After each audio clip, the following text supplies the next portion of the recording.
Okay, so we tried this version. I was kind of excited about the mono green variant, but we 3-2 the league. It felt fine. I think the red green version is going to be a big upgrade. I'm not sure what I was clicking there. Basically splashing red for Wrenn and Six and Ancient Grudge. Wrenn and Six, incredibly good in a deck that is playing Liquimetal Torque and Coating, trying to turn your opponent's permanents into artifacts where you can just recur Boseiju over and over again, and Boseiju those permanents, destroying them. We can recur Urza Saga, obviously just recur fetch lands, and the Ancient Grudge giving you 2 shatter effects when you coating something is really nice as well. I'm really very much of the opinion that Ancient Stirrings is the card that kind of ties this deck together, where it can find you Boseiju, Urza Saga, Haywire Mite, a Coating, or a Karn, or potentially, like, you know, a couple other cards. But just like the fact that it can find you your missing piece. If you're missing a Liquimetal effect, it can find you those, and if you're missing a Shatter effect to destroy a permanent, it can find you a Boseiju or Haywire Mite, or it can find you a payoff in Urza Saga or Karn. So, really flies. It also, like, you know, this is a deck that maybe would want to play like 22, 23 lands, but with 4 Ancient Stirrings, you get to cheat on that number a little bit too. And because this is a pretty proactive deck, a deck that is like synergistic and proactive, it is not really going to want to like lose too many of these pieces post board. You can just have your sideboard be like entirely a Karn board too, which is pretty cool. I've been like super impressed by Cityscape Leveler lately. This card is like, I played against this card in Atlanta, so this card is crazy. Stonebrain is also like, for decks like this that like typically struggle against like living in creativity sometimes, like just like Titan decks that are just built around one card. Stonebrain is just the biggest deal ever, and like it is an incredibly big upgrade for archetypes like this. And then I have 2 needles, so that way I can bring one in and get the needle with either Urza Saga or Karn if I need it. I think that's kind of cool. So Edmiko with a 13, Battle with a 32, 2.6 years. So we're 6-6 repeating. How did Atlanta get? Well, we have a lot to, there's a lot of stories from Atlanta. General notes, my tournaments did not go very well.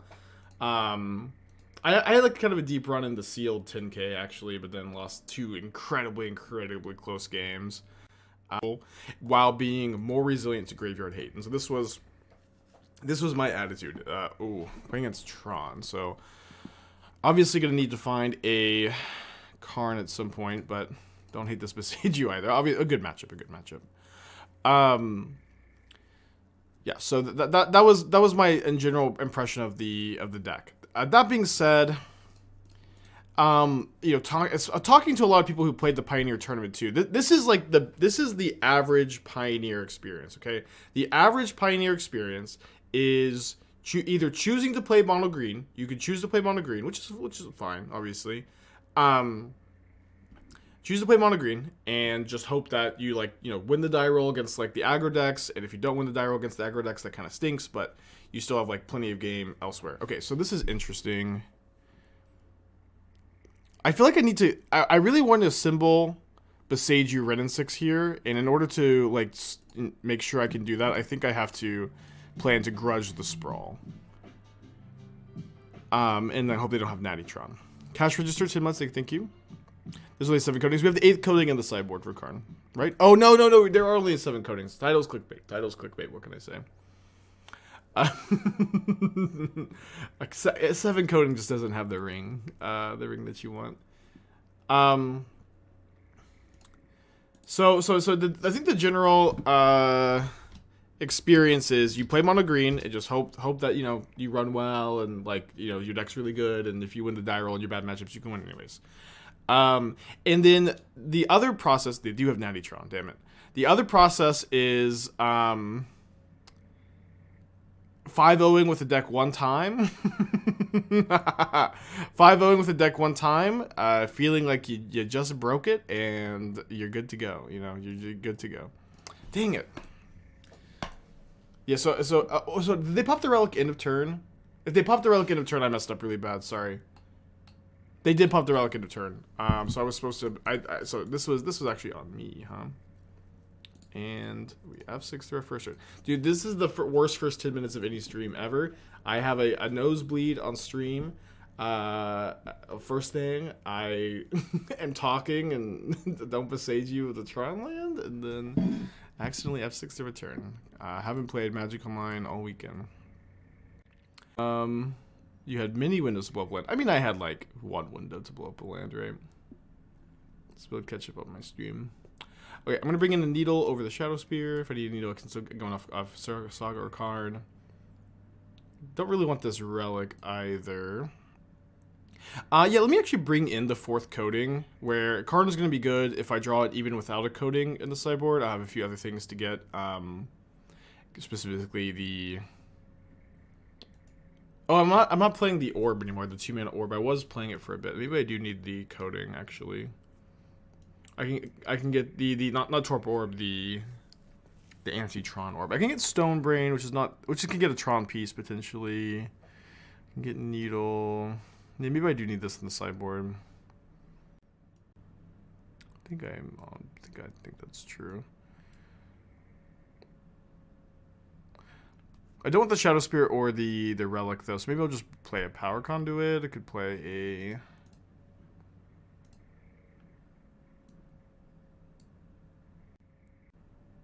It is an instant upkeep draw stuff. I mean, listen, that's really one window. I don't know. So that's all the same thing. Okay, let's keep this. Just put back second card. Forces sound better, so you can blow it up with coating. Does mess with Giganta. Yeah, it messes with Giganta. And also, like, the problem with Force of Vigor is that you are often only going to have one target with your coatings, you know what I mean? I don't think you want things that target 2 artifacts at once. Why is Leveler in sideboard? Dude, Leveler is nuts. That card is insane. We're an Arbor Elf Utopia Sprawl deck. We will get to enough mana some amount of the time, not every time. But enough of the time that I'm interested in it. But Leveler is insane, I think. I think that card is just really, really strong. Yeah, take the land. And we're going to be in very good shape here.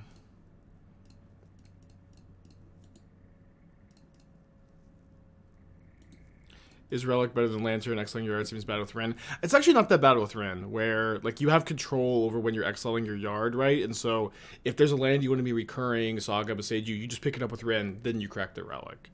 I don't think it's really that big of a tension, especially with like Relic is like a lot more powerful of a card than Lantern. It's like much better against Murktide because it exiles the graveyard while cantripping, and it's like better to like passively be in play against graveyard decks.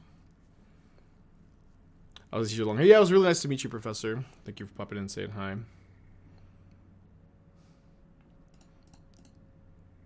Yeah, it was obviously great to meet all the Spikelings. Always love to chat with you guys. And this game is over. Over.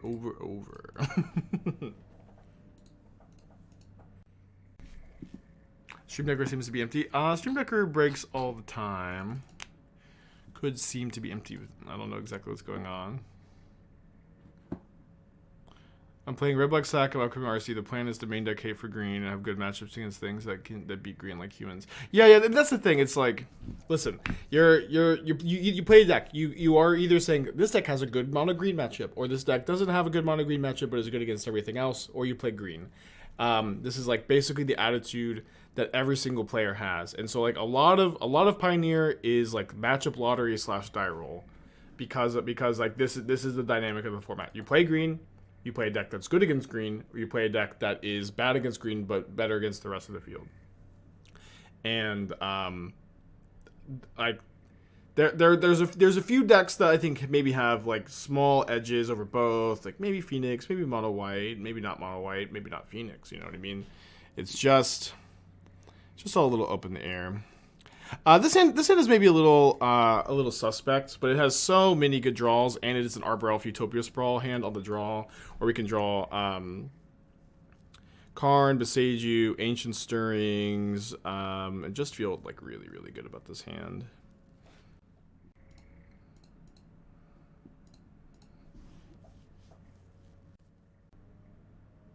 Have I looked to play updated Trickery soon? Oh, we'll play it at some point. Making green in response. Are they gonna? They can't Boseiju basic forest. I think they're trying to. Yeah. Yeah, I played this blue-red Delver deck, which I think fell into the category of like good against green. I thought it had like a fine enough matchup spread against everything else. Okay. This is fine. This is actually the same amount of mana.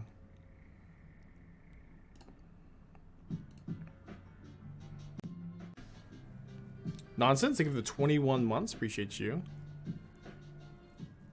So if I guess one problem here is I can't actually research desk into Boseiju because I can't channel it from exile. I might play. I did post the Delver list. It's on Twitter. It's also, yeah, I can pull it up. I can pull it up too in a little bit. I did post it. Okay, so we can Karn next turn. Let's get this in play. Reacher's desk has been really, really good. See if they have Natty Tron games 1 and 3. No, let's go.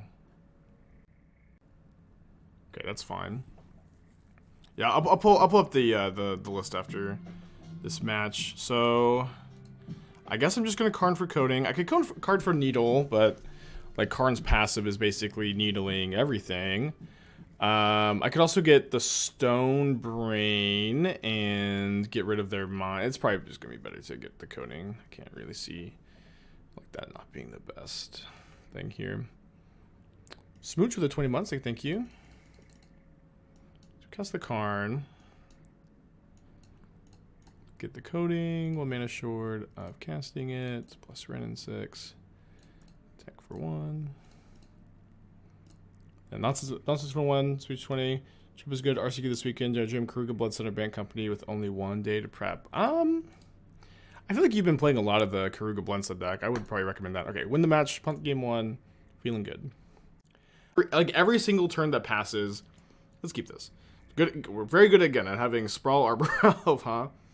Every single turn that passes in when you're playing Phoenix, like it gets better for you because you just have like such insane inevitability in the late game if you don't face Graveyard Hate. Oh, that was another thing I liked about Delver was that like Delver in theory was going to be like really good against like Leyline of the Void and other Graveyard Hate people were playing, but to be honest, it didn't really feel like people were as teched for Phoenix as I expected them to be either, which was interesting. Kamal, 11 months.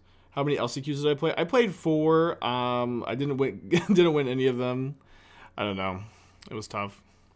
Surprised not to see any Iconoclast. This list feels threat light. I really feel like in these Izzet decks you want like exactly 12 threats plus Giganta plus like man lands. I think I haven't had an issue like I feel like that's a fine numbers, but like there's like so I played this also. This was a list that I was trying out that I think maybe is better. I didn't get to play test it as much as I wanted because obviously I didn't have as much time with Iconoclast. But it's basically like make disappear over the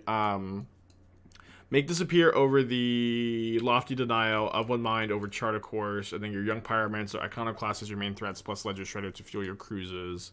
And then I do think you need some number of ops with Pyro Iconoclast. So what I didn't like about this list was like still fine against green. It was fine against green, but like the Delver deck just bodies green. It just like actually dumpsters it. I think in my testing I was like 8-1 or 9-1 against it. And that was good. I liked having that dynamic, and that was mostly due to the fact that all your threats are flying. And I found that these guys, even though they make a lot of creatures, like just them being ground creatures, was it was not getting them as much as I wanted.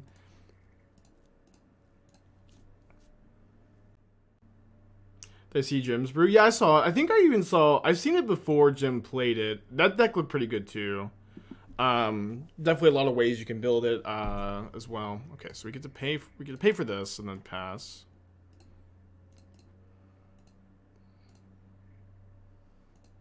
Yeah, I wasn't gonna jam the turn 2 Karn into the possible spell pierce. I was gonna go Relic Torque, but yeah, this is fine. Would I consider that bar? Yes. So a lot of people have suggested Balmore. So I think one thing about Balmore is it feels like a bit of a win more card, where it's a card that is good when you have lots of tokens in play, but it's also very, very good. So like I think the first copy is potentially good, maybe 2. Balmore was something that people were talking about last night. So I will also say this: like I might play some of these decks on stream, the Izzet decks and Pioneer, but at the time of making this comment, I'm a little pioneered out. I'm a little pioneered out. It's not like really a format that I am super into at the moment, I guess. Maybe that changes at some point, but yeah, I'm just gonna Gigant. I don't want to Karn into the 2 open mana. I think there's a good chance I'm gonna pop this Relic as well. Yeah, it was definitely a fun weekend. Thank you, Destructotron. Appreciate you.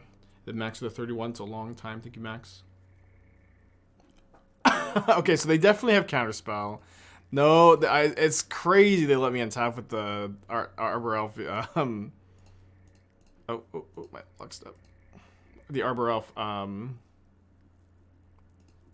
Utopia Sprawl. I'm going to go ahead and pop this Relic so they can't Murktide me.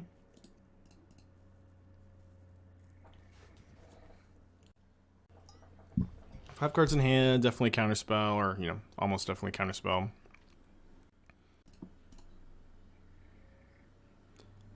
What was my secret list? We were just talking about it. It was Delver. I don't know, but again, I've been saying this. I've been saying this some. It's like,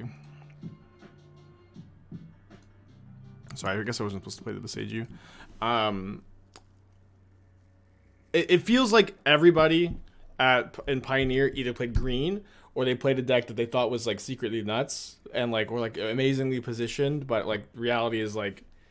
I just feels like so much of Pioneer is like matchup lottery, where it's like you're green, you're good against green, you're good against, you know, other thing against like the aggro decks that are good against green, and there's some exceptions maybe with like less narrow percentage points, but I will also say it like looking at the list from this weekend and looking at results, it didn't feel like anybody broke it. It didn't really feel like anybody broke it. It felt like in a lot of ways the people that did well ended up finding like a good. You know, they ended up running into, you know, good matchups, which is, you know, part of every tournament. There's, like, nothing wrong with that, but... I guess I can, play this first. Nothing wrong with that or anything, but, I didn't really feel like anybody, you know, broke it, so... I don't know. Yeah, the die roll is also really relevant. I don't know, there's a lot to dissect with Pioneer, you know what I mean?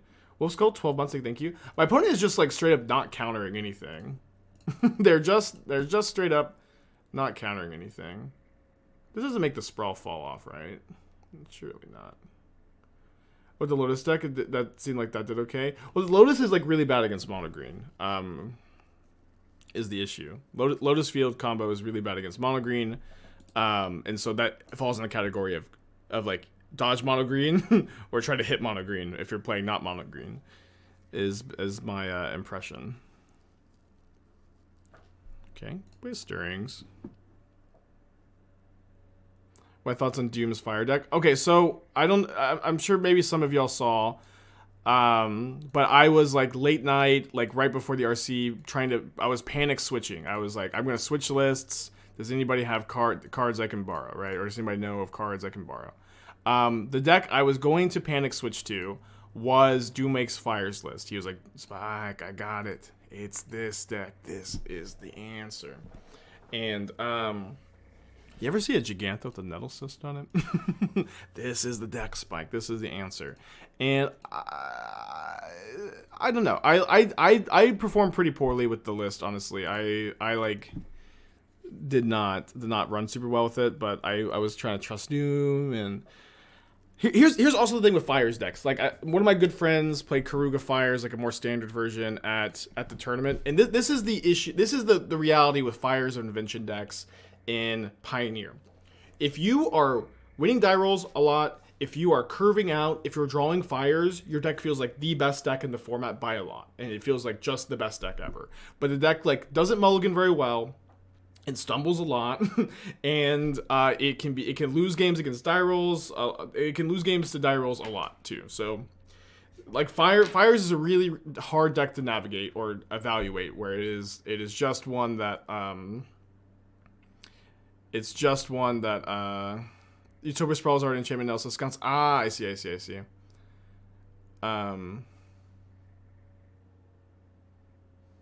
Yeah, but it's just one that's hard to evaluate. You know what I mean? Wolf, why didn't you play the Tier 0 decks? And Oh, did I miss Turtle Power also? I think Blind Tron Stream Win. We already did that. Why did you get the level only for artifacts? I'm using my coatings to give me more artifacts. So I used a coating to make gigant. Okay, so like one. So Nettlecyst also counts enchantments. So right now it's counting Urza, Saga, Utopia Sprawl, which is one nice thing about this deck is like you have enchantments, so Nettlecyst is better. And then like this, like I made my Giganta an artifact, so it grew as well. But it already counted the Sprawl, so that didn't do anything. But then I also made a land an artifact, so I made it like a 13/13 last turn. Okay, so just going to make my opponent chump block, I guess. Take this up. Oh no, sorry. I was supposed to blow up a land with the Haywire Mite pre-combat here, so I could resolve the Karn. Karn, Emptic, and Cutting Lethal. My opponent 100% has counterspell the way they've played this game.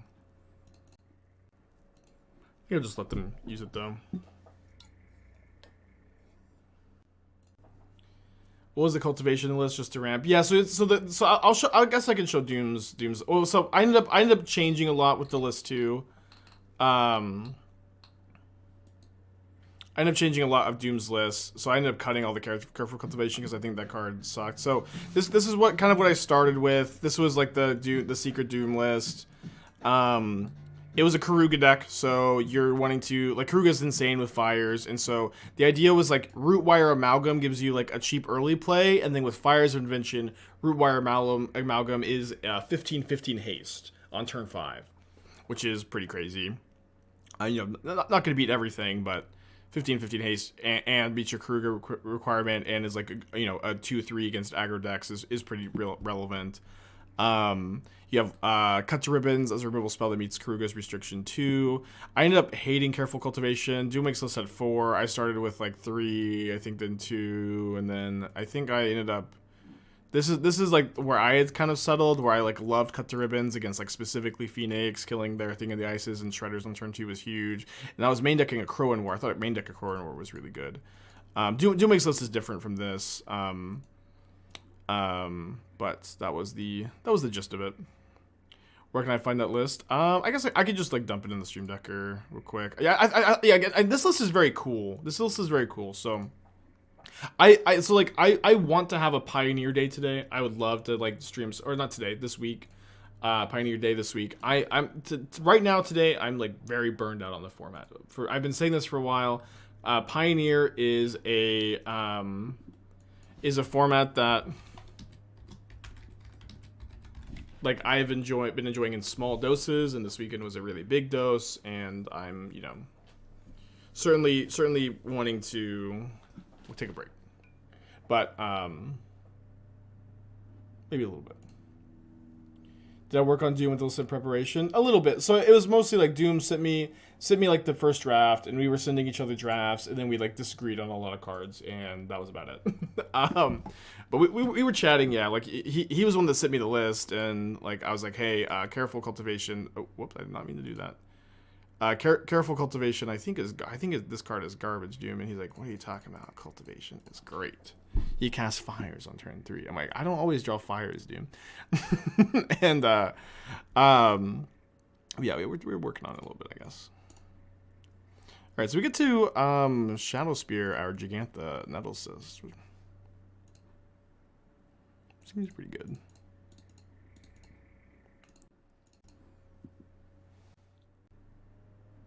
Yeah, it was really nice to meet everyone this weekend. I think this weekend I met more Spikelings than I have ever had, which was awesome. It was really, really cool. Took a lot of pictures, saw a lot of cards, did a lot of chatting. Yeah, I know. So like again, like it also Careful Cultivation is a 1/1 for Lovestruck Beast. But what I ended up doing is I was just like, I'm just gonna play 2 Sokazons. I'm gonna play 2 Den of the Bugbears, so I have more 1/1s. For Lovestruck Beast. But that was like another idea, right? And then I think if you're playing a Karn the Great Creator Fires deck, you should always play Ring of 3 Wishes, baby. This is the tech. And I was like, I ended up not playing the deck, but I brought a ring for Doom. I got down on one knee. I said, Doom, I have a Ring of 3 Wishes for you, and he declined my proposal. What card did I sign the most? I signed a lot of different stuff this weekend. I signed only like 2 Jade Avengers. I signed like 4 collected companies, but it was all from one person. I signed some really fancy like showcase foil Clothuses. Those are really cool. There's a lot of stuff. Did I enjoy Atlanta and the food? I have family that lives in Atlanta. They also ghosted me this weekend. I was like, I texted my cousin and my aunt and my uncle. I said, hey, is anybody free this weekend? They didn't text me back. That's fine. So I've been to Atlanta a lot. Atlanta is a city that has it has like a lot of like good culture and art and food. I like Atlanta a lot. It has a really big soul. This is also, this is something that's sad though, and I'm somewhat like most Magic players. Like, we travel to like a lot of American cities, grinding tournaments, and like, pre-COVID and post-COVID, like American cities are struggling a lot right now with drugs and homelessness. It has always been a problem in America. It is, it seems to be very exacerbated, at least in my personal experience. This is just kind of anecdotal evidence, but like Saturday night, we got finished having dinner at this cool Korean barbecue place, and this kid, he's like 20 years old, looks like a college kid, honestly. But he walks in very clearly on something, and he's like, I feel really bad, man. I feel really bad. I need to call someone. I'm like, who can I call for you? Do you know a phone number? He's like, no, I don't know any phone numbers. And he's like, and then he just like sits down, kind of unresponsive in the restaurant. Okay, sits down unresponsive in the restaurant. And so it looks like the restaurant people are gonna call like an ambulance for him or something, and we just leave to get our Ubers. There's a bunch of us, so the first Uber comes, and he like runs out of the restaurant and just jumps in the Uber. And we're like, no, we don't know this guy. This guy's on something, and he's like in there for like a couple of minutes, and he's not leaving. And so I call the police because he's not leaving, and then all of a sudden he sprints out of the car down the street, and I tell the police that, and they're like, okay, bye. And then I'm like, okay, this is fine. It's weird. I hope the kid gets some help, but as far as we know, he's just gone in the night. Then the second Uber comes, okay? And we were hanging out with Guilty Gear legend, Guilty Gear GOAT Hitachi, a friend of the channel for a long time, and he's waiting on his a little bit down the street, and he goes, this guy just jumped in a car. And so all of my other friends are in an Uber. Hitachi is like 100 feet down. I can't see what's going on, but he's 100 feet down, and he goes, this guy just jumped in a car. And I'm like stepping in. I'm like, are you okay? And he's like, I'll be okay. Just leave without me. And so I'm like, it's like, it just felt like a freaking video game choice. Help Hitachi, press A. Get into Uber plus B, and I ended up pressing A, and I said I'll just make sure it's because I'm not gonna leave Hitachi out at 1 a.m. in Atlanta in like the 30-degree weather by himself with this person. And so what had happened was the kid, he had jumped in the back of a car that had a couple in the front. There's a couple in the front. They were sitting and talking. He jumped in the back seat. And then he like slid and maneuvered somehow into the front seat of the car, like sitting on the woman in the front seat. She freaked out, obviously, and jumped out of the car, and then the kid tried to gun the gas. And, thankfully the car was in park. And so the man in the front seat took the keys out of the ignition, threw the keys to his partner in like just very, very smooth, a very, very smooth motion. And so, then we end up talking to we end up getting the police over there, and then an ambulance comes, and thankfully the police ended up not charging the kid with anything, because he's just clearly like a college kid. He said he was on shrooms, just out of his mind, just absolutely out of his mind. He said he was on shrooms. and they ended up just taking him to the hospital, and they didn't charge him with anything, which I thought was really cool. And the couple didn't end up pressing charges either. They just, we didn't take a statement or anything. But it was quite the night. It was quite the night. We ended up, that whole debacle ended up taking like, it was like an hour or something, and I ended up getting back to the Airbnb at like 2 or 3 a.m. Yeah, so yeah, welcome to Atlanta. Welcome to Atlanta. Being on shrooms isn't a defense. Yeah, I don't know. But there's a big difference, right? Like, listen, this is just like a college kid on drugs, and he's like out of his mind. This is not like a malicious, violent carjacking. This is a kid who's a very young kid who's out of his mind. Not someone who like I think deserves to have his life ruined because he's on shrooms and like his friends left him, is what it really seemed like happened. You know what I mean? There's just a big difference between like violent Grand Theft Auto and what this kid did. Obviously not okay, but four canals, wow. So yeah, and Hitachi was awesome. He handled the situation like super well. He's just like a superhero. And then so Hitachi gets back to I think Hitachi gets back to his Airbnb. Let me just use my mana efficiently here. I know this is probably going to get countered. I think that's fine.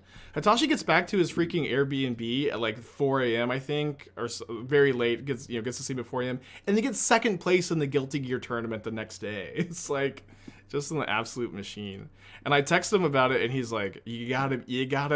What did he say? He's like, "You gotta be able to play your best in any situation." It was awesome. Very, very Chad Hitachi. Absolute legend. Okay, I have Grudge plus Flashback, so like I might kill a land, but I feel like being able to play Saga this turn and put a lot of pressure on my opponent's mana seems pretty good.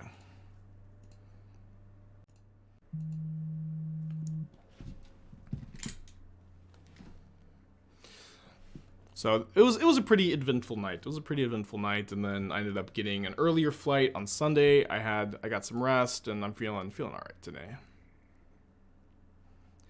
I guess my opponents with the Saga, they're pretty likely to want to Blood Moon, so I'm going to get a Grudge this in their draw step. I don't know. They're floating mana in response to the coating. There's no reason to float mana in response, because I think they're used to it, because when Karn's in play, you can't tap for mana. They can still tap it for mana.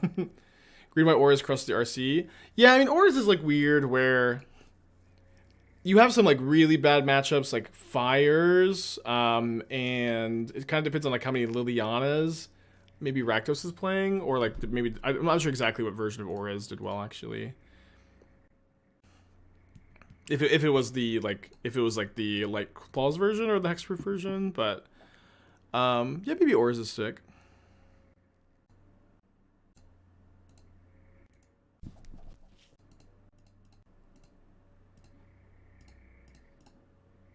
It was also the couple too. The couple was really nice about it. They were like, man, this they're the whole time even though this man is out of his mind, and he's just a college kid, but out of his mind, in the front seat of the car trying to tried to drive off. This nice lady, she's like, I really hope they don't charge him with anything, because this kid is way too young to have his life ruined over something like this, which I thought was very, very sweet of her. They were really nice. And it was also the first time I've ever had a police encounter where the cops weren't just just trying to just get somebody charged with something. You know what I mean? Oh, they probably should have dressed down. No, I guess it didn't really matter. It's the first time I've ever had an encounter with the cops where the cops weren't just trying to catch somebody with a charge on something, which I thought was a little bit refreshing.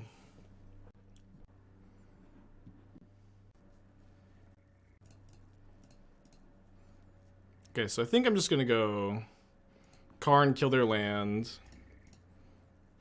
play Haywire Mite.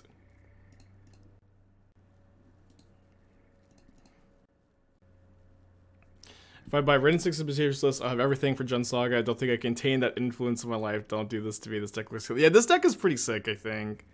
I think this deck's pretty sick. How do you do in Atlanta? My tournaments didn't go that well, but, you know, I had a good time at least.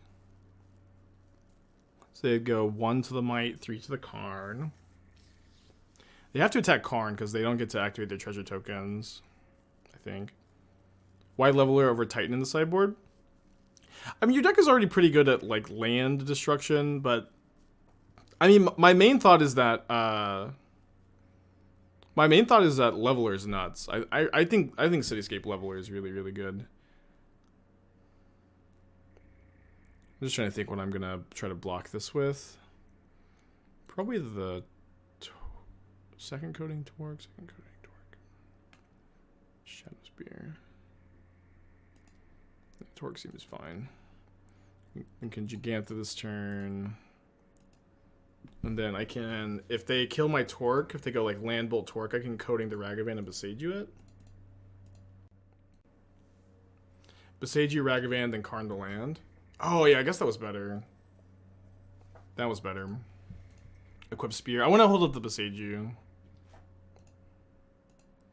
So we take that line this turn. It's bad if they have a Bolt though. It's really bad if they have a Bolt. We can just put a Wurmcoil into play here.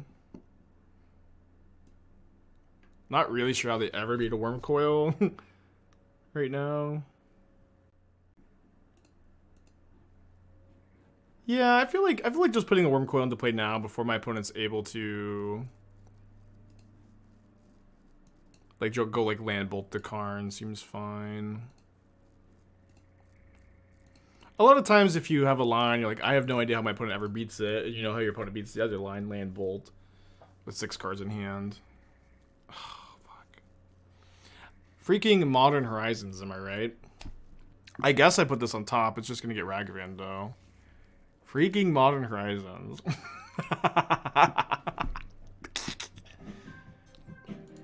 My deck tech for Mr. Beck. If post a link in the chat, I'll take a look. Trinisphere? Ooh, Trinisphere would have been dope. Yeah. Now they have land. Almost a year? Yeah, definitely nice to chat with everybody. It's definitely good to meet you at Dallas Avian. They counted the way down. No, they Ragavan it away. I think I'm supposed to put it on top because they're not gonna hit like Wrenn and Six for sure. You know what I mean? They didn't Murktide, which is something.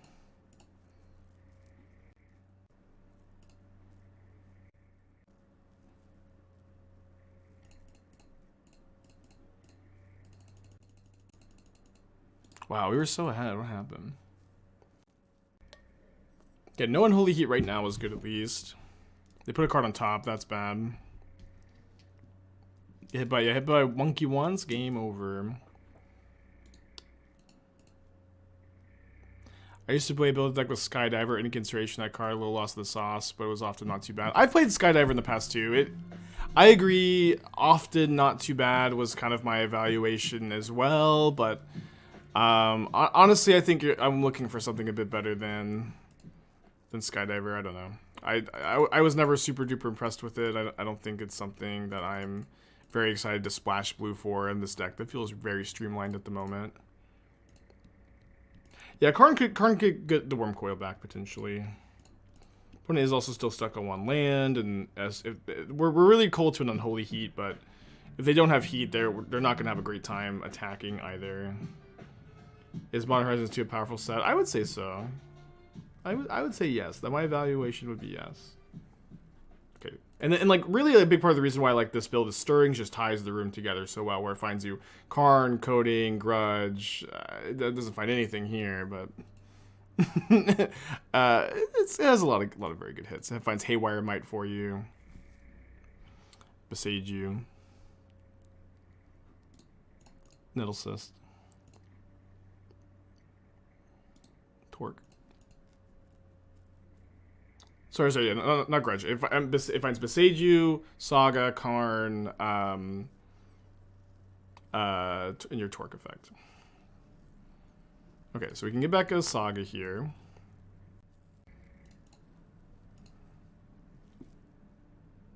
Curious what places I got to eat in Atlanta.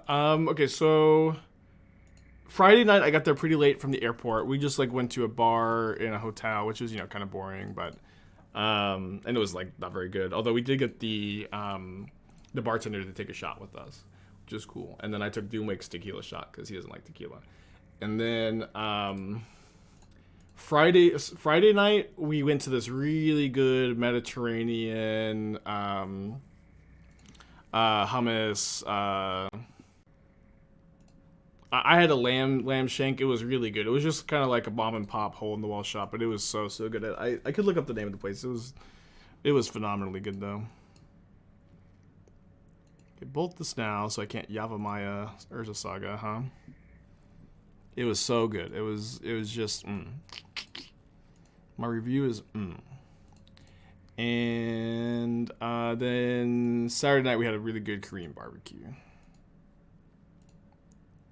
Get Boseiju, hit the Murktide. I don't have a Boseiju in the yard. I have a Boseiju in play. But if I had a Boseiju in the yard, that'd be a consideration. But also keeping my opponent stuck on one land is really nice here with them having so many cards in hand. Visit on Gus Sunday. That would have been nice. Honestly, I'm very thankful though that I got the rest in, especially after the night with Hitachi. Oh, Doomwake, did I even tell you what happened with Hitachi? I don't know if you are caught up in that. I just told the whole story, so I'm not gonna get into it again, I guess. But I needed the night. And yeah, Bakara Shawarma. That was the shawarma place. I would not be here today without. Oh, I should have got. Sorry, I should have got the Haywire Mite. Although this is certainly not too bad.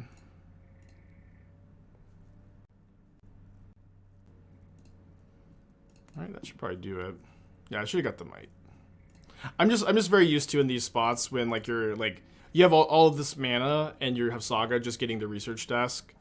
That's been something I've really liked doing so far. That being said, this is almost definitely going to be game over. Yeah, so I had it I played a mono green version of this deck last week. I did have a Yavimaya. I feel like with the red splash and wanting to play only 21 lands because you have 4 stirrings and you're an Urza Saga deck, it was kind of difficult to like meet your fetch land mana requirements and have the Yavimaya.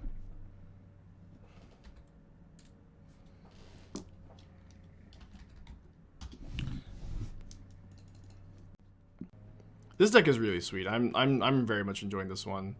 I did go to DreamHack. We've been recalling the tales for most of today's stream and playing, kind of playing this deck a little in the background, I guess. Okay, we're up against the Kihira deck. I'm definitely gonna keep. I'm just not sure if I'm gonna put back. I think I'm gonna put back the Nettlecyst. Give me the TLDR. The guy that was the guy tried to jump into Maz's Uber, and then ran down the street and tried to like jump in a car that had a couple in the front and like slammed on the gas. But they had some quick thinking. They got the keys out of the car. The guy was out of his mind, and then the cops came and I'm just gonna get a tap Stomping Ground. I can use the Torque mana for this probably pretty easily. The cops came and then they just took him to the hospital. They didn't charge him with anything, which was really nice. To recommend in this field of all Hammer Time. Is that what I haven't been playing Modern, you know, for like 4 days. It's all Hammer Time now. Maybe this deck. Are we playing a better Ponza deck? Yeah, so this is kind of, you know, this deck is obviously Ponza-esque, Ponza-light, you know, Ponza-inspired, and I think it's very interesting. I think this version is very interesting. I really think that Haywire Mite in combination with like a lot of the new Karn targets do, in a lot of ways, you know, tie the room together, as I like to say. Yeah, but this deck with 4 main deck Ancient Grudge, yes, I would main deck it in a field of all hammer. What kind of desk do I have? It's just one of the IKEA standing desks. I don't remember what the model is, but I do like it a lot. I love it. Morning, Todd. Yeah, Atlanta trip was very fun. My tournaments didn't go very well, but I got to, like, you know, like, again, like, I just got to hang out with, like, friends I've literally been playing F&M with for 10 years, and, like, they're, like, very, very hyped to be qualified for the RC. And then I got to, like, you know, meet, like, a lot of content creators, like, you know, Doomwake and Honorog and Amaz and Jesse, and I got to meet Huey for the first time. That was really cool. Oh, this is my, like, new strategy for events. So I've been saying this for a lot, where... Yeah, if you post your link in the chat, Pocket Beers, we'll get to the deck tech. Wait, did I miss a deck tech earlier? From Mr. Beck? Mr. Beck, if I missed your deck tech and you're still here, please, please, please don't let me scam you.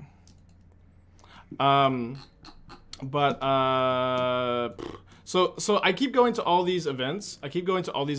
And, like, there's all these people here I really want to meet, you know, people that, like, I've, like, interacted with on Twitter sometimes, and I'm, like, looking forward to meeting them, and it's just, like, a big event, and everybody's there, and everybody's busy, so it's very often I just don't get to, you know, say hi to people I want to say hi to. So it's my goal at these. Thank you, Beck. So, sorry if I miss your deck tech, just yell at me. There's a lot to keep up with sometimes. I get a little sidetracked sometimes. So it's my new goal to, like, just pick one person at these events and make it a point to go say hi to them, introduce myself. And this time that one person was Jesse Robkins, new member of CFB Pro. And then I also like Huey was someone I've wanted to meet at these events for a long time. Huey was the one that, like, hired me on the channel Fireball, but now works for Wizards, and we've talked online, like, you know, during, like, the, like, interview or, you know, whatever. But we had never talked in person before, so it was cool to, like, just chat with Huey for a second. And then Jessie was awesome. It was very cool to talk to her. I've been a big fan of hers for a long time now. I also got to meet Autumn. Autumn was there. It was really cool that she was there because you know from the UK. Yeah, I got a newbies. Thank you for Merle. So that's my new goal. Pick one person, meet them. Sultai Trash. So it is a... Dude, this deck is so close. Okay, I think you should okay, the Earths are pretty good, I guess. This deck is so close to being an Amori deck, though. So close to being Amori. The companion, if you have all creatures. So I'm a little short of being able to go 3 mana for Research Desk, sack it, and make it... No, I have enough, actually. Unearth, sack, make a Saga token. I guess that's the line.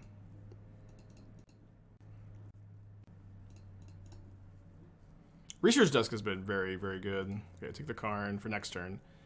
And then, I think I have another Typhoon. I think I'll leave back the Mite for a second. Gnawing Vermin's very cool, too. I'm just trying to think. I think my first impression is that this list looks pretty solid. I think these Life from the Loams feel a bit odd to me. They feel a bit misplaced, where you're pretty comfortable just being on 2 mana. This is your only 3-drop, and I know that, like, it has Dredge 3. I'm not sure that Dredge 3 is something you really care very much about. But yeah, I think, like, honestly, like, I would really like to just play 4 Gnawing Vermin, 0 Loams in this list, and then I want you to sit and evaluate, are these unearths better than Umori in the side and then sideboard cards? And I think that they probably are. But I would just want to evaluate. I know I've been talking bad about Overwhelming Remorse, but in this deck that is playing 34 creatures and lots of self-mill, Remorse actually seems amazing, and I would probably play, like, a split of Bone Shards and Remorse. Like, the instant speed is, like, very good against, like, Titan and Murktide and Hammer. So, like, maybe 3 Remorse, 1 Bone Shards is probably the split I would lean towards. I would also probably lean... I really like Fulminator Mage in these kind of creature-based unearth decks. I'd be maybe interested in even playing 4, not playing any Griefs. You could play Grief 2. You could maybe play Grief in the main deck to go with Vengevine. I don't think that would be too bad either. Don't think that would be too bad at all. Yeah, these kind of decks have a lot of flexibility. But maybe you cut the Revokers. And you play the full 4/4 of Fulminator Mage. I think you still have the Griefs on the board. You could also play over the Loams, 2 Grief main, 2 side. I agree you probably don't want to play the full 4 at the main. Although you also could. Like, I could see, like, playtesting and, like, oh wow, the Grief is great. I just have, like, fast Vengevines and I get a little bit of interaction. So, like, you know, this is kind of a state that we get deck techs in a decent amount of time, where like, the ideas are good. It's very clear that you've done like a good amount of tuning, and I would probably classify this brew, this build as being in the playtest stage. I would recommend to start playtesting. And then we'll get to the Urza's Intent deck in a second. So let me get, I think, Relic of Progenitus, because my opponent has that Memory Deluge in the yard. And then we'll just take up on the Saga, cast the Karn. Karn will get countered. And then because they counter the Karn, they can't Solitude in combat here. And we drew Karn for turn 2.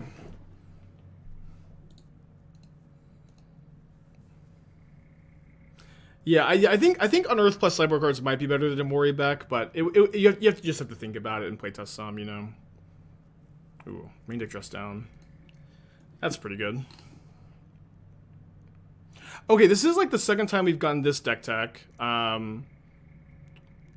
Diabolic Intent in Affinity. I am of the opinion that Intent is not a card that is good in Affinity. Like, Affinity is a deck that needs that critical mass. It needs those 0-mana creatures to be in play so that your Nettlecyst, your Urza Saga, your Urzas, your Thought Monitors, your Thought Casts are better. If you're sacking your 0-drops, you're 2-for-1ing yourself, and you're like losing that critical mass as well. Affinity is also an archetype that has no shortage of good, powerful, efficient payoffs. You could cut these Diabolic Intents, and you could play the 4th Emery, you could play... you could play the 4th Emery, you could play more Nettlecyst, you could play Cranial Plating, you could play Reality Heist, you know, not that that's necessarily that good of a one, but like Affinity has like tons of good payoffs. Like, so like playing Intent to like find those payoffs doesn't make nearly as much sense to me either. Additionally, Tezzeret Agent of Bolas is, I suppose, a payoff. They're pitching Solitude to get rid of the Mites. That's great for me, especially when I just have Boseiju in my hand, and can get more Mites off the Saga. Agent of Bolas is like a very cool card. I really think Agent of Bolas is a card that people like. They want to like. You know what I mean? People want. I guess I was coding the Binding and Grudge. It will probably do that.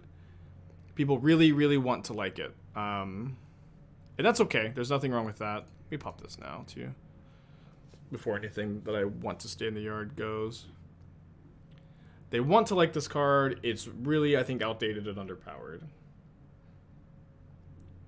Play Psy and Reality Chip. Okay, yeah. Psy is a card I like a lot more with Intent because you're getting like cheap creatures. So again, I don't think this Black Splash is worth it. If you do, like, Psy does make a lot of sense over Urza, to like just, you know, actually have a density of synergies that makes sense, I think. Okay, I probably want to just end of turn, make a Construct Token, and Ancient Grudge the Leyline. Yeah. Cyber looks pretty standard. I will say that, like, Metallic Rebuke is a card I like less than Flusterstorm in these decks. I would probably do something like 4 Flusterstorm, 3 Ego, 0 Metallic Rebukes. I also don't think these Damping Spheres are very necessary at the moment in a deck like this, where Tron and Titan, at least as far as I know, are not that popular, and you can at least Ego their Tron lands some amount of the time if you do run into it. So again, another thing about Affinity too, it's like if I'm telling you not to like play Intent, like, you know, you can look at any number of like Affinity lists we've played, Blue-White Affinity, Mono Blue, and in the Stream Decker YouTube, and like take a look at like the direction I would go. But I will also say this too, like this is also like a somewhat common type of deck tech where like I will basically just like disagree with this deck's idea, you know what I mean? I will disagree that Intent makes any sense in Affinity. And like besides like Psy for Tezzeret, there's like not much you like really can change, I think, to power it up either, at least not any ideas I have. However, this is also like very important to note. Just because like I don't think a deck tech's idea is good, doesn't mean I'm not always right, you know what I mean? And so I do encourage you, if like you're listening to my thoughts and my arguments and my points and you just disagree, to like, you know, listen to yourself. And oh no, I guess I can kill the Hall of Heliod's Generosity. Listen to yourself and try to evaluate is what Spike's saying makes sense, and if yes, then try to see if there's any changes you can make or directions you can go, or if you just want to scrap the project. And if what I'm saying doesn't make sense, then that is also fine, and go ahead anyways. I think this is something that I've been reflecting on a lot too. Is like in Magic, there is just it is just like nonstop people telling you things, nonstop advice, solicited, unsolicited, what have you. But a lot of advice just being thrown at your brain nonstop. And at the end of the day, you have to like be able to sort out the advice and think for yourself.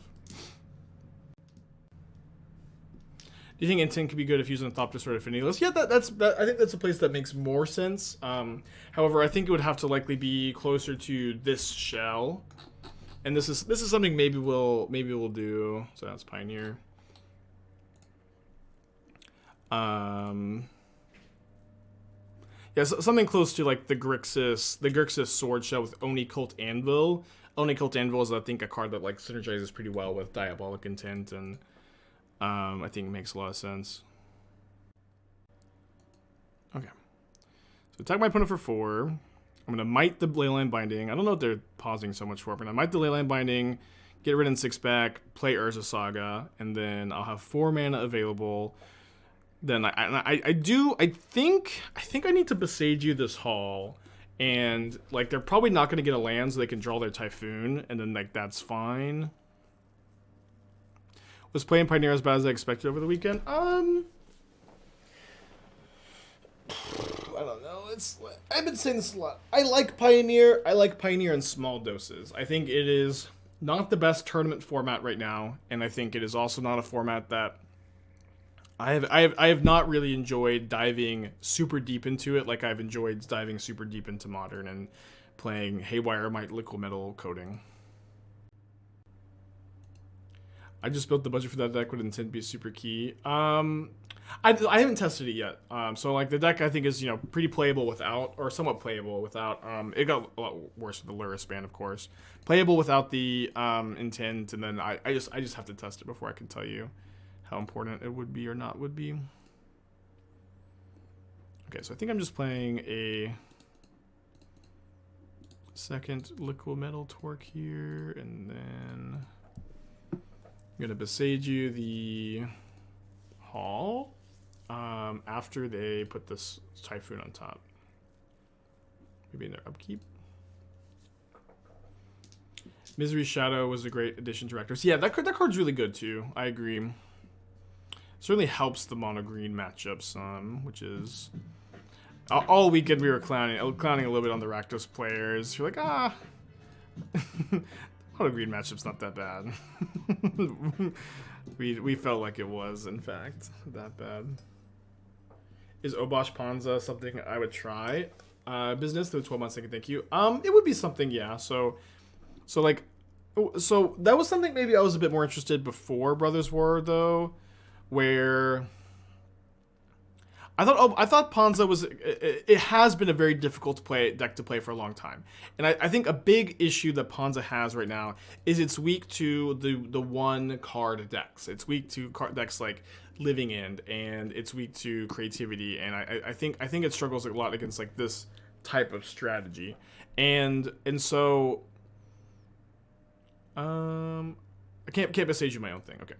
And so like because that's like my evaluation, I think that like having Karn and ramping into Karn and having Stonebrain is a really, really big buff to Panza as an archetype, and is something like that I'm personally really excited to have access to if I'm a Panza player. And so obviously if that is the case, another Torque. Can't find any coatings. Coating would be a lot better here. Don't need a fetch land at all, so I guess I am taking this though. With that being the case, I think it's a fine turn to. Yeah, fine turn to play Karn. Let Karn get countered. I think we ping the Teferi. And then we can Urza Saga and Boseiju the Hall of the Storm Giants. Deck tech for Danny. If he was thinking, check and take a look. So yeah, so right now I want to be playing Karn and Ponza is mostly it. Yeah, I told the Saturday night story a bunch. I'm surprised you're awake at the moment. Cutting member for Haywire Mite main deck have extra space for third Orvar. I don't understand the purpose of 2 spell bombs aside instead of 1 another engineer target. I think you want access to 2 against Sanctifier and Vec out of Hammer Time mostly. Like you really want to be able to Sanctifier it. Okay. Not gonna message you this just yet. I guess I should have tapped these though. Not really mattered though.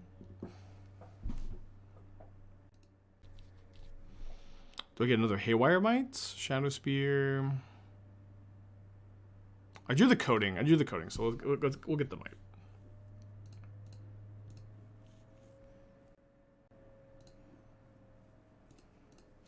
Is Ponza still playing Klothys? I think Klothys is, and I say this as perhaps Klothys' most devout worshiper. Kind of underpowered these days. Yeah, I would say that is a good summary side. Right, up a game. So I'm going to cut my Shadowspear for a Needle. Although honestly, like I've been cutting Shadowspear against control, and then like they just have a big shark in play, and I really wish I had Shadowspear. I do like this double needle tech though. We were talking about this last time. If you have 2 needles, you bring one in, you can Saga for 1, Karn for 1. Squirrel with Twitch Prime, thank you. Yeah, I think this is fine. Maybe I'll reevaluate later. Okay, thank you, Danny. All right. Keenan Explorer, please. I've always despised Keenan. Keenan Paradox Engine .deck where it's like you have to untap with your Keenan and your Imri. You have to untap with your Keenan and your Imri, and it's just so hard to do that. And then you also have to have like lots of mana and lots of resources. It just always asks so much of you to combo off. Thran Spider, ETB, you and target opponent make a Power Stone. Look at top 4 of your library, reveal an artifact. Okay, this card's pretty cool. Honestly, like if I was gonna be building around Paradox Engine, I would try I would try to build more find more Power Stone cards. Okay, this being said too, this is also a huge issue with any deck like this in Pioneer or building around Power Stones, playing Moonsnare, Springleaf Drum. It's like Pioneer is just a format where the best deck plays 4 Karn the Great Creators in the main. You know what I mean? It's a format where the best deck in the format, or the most popular deck, whatever, plays 4 Karn the Great Creators in the main. And that is a card that is very hard for you to beat. And that is a huge issue. So you better hope they ban Nykthos and not Karn, I guess, if you want to play a deck like this. The Power Stone cards are also, yeah, I haven't really looked too closely at them. I wouldn't doubt that, honestly. Not too heavy on the Karn board. So in this deck, you are like very linear, proactive, and synergistic, which means that you don't really want to change too much with your deck sideboarding. In fact, most of the time, like it's just like cutting a Shadowspear or Relic for a Needle. So there are some decks that can go really heavy on the Karn board. They're usually base green, just like this one. And there's some decks that can't afford to, but this is, I think, a really good example of a deck that can go really heavy on the Karn board. Okay, so if all I like this card a lot though. I think this card like looks to me like it has, you know, I like that it's a good mana sink. I like that it makes the Power Stone. The Power Stones seem pretty good. I don't doubt that there's not too many playable Power Stone cards. I did play some Sealed over the weekend, and didn't seem like too many of those cards were constructed playable. Nova 2 months ago, thank you. My Sealed pull was pretty bad, although I did make a pretty deep run. Oh, Magistrate Scepter is sick. I also feel like you probably want to be main decking like second engine at least. I know you can Karn for it, but I'd be interested in like at least second engine main. This Mystic Forge also doesn't seem good enough. You have... I guess you have 30 hits for it. 31. Okay. Probably good enough.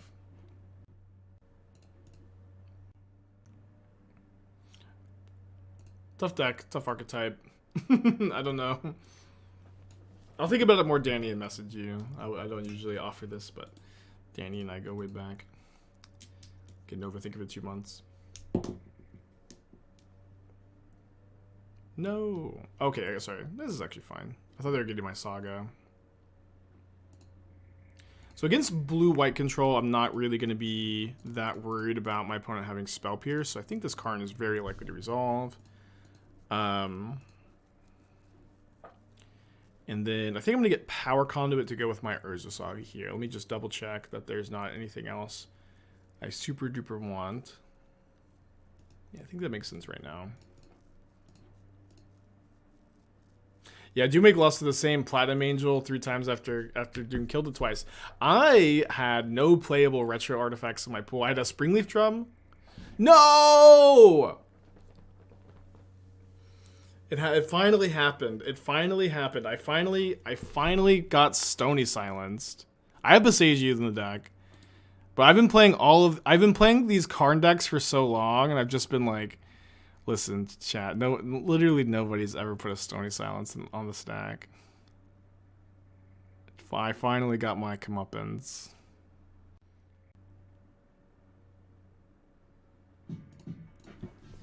No vote the 3-pack. Just link in chat. I can take a look.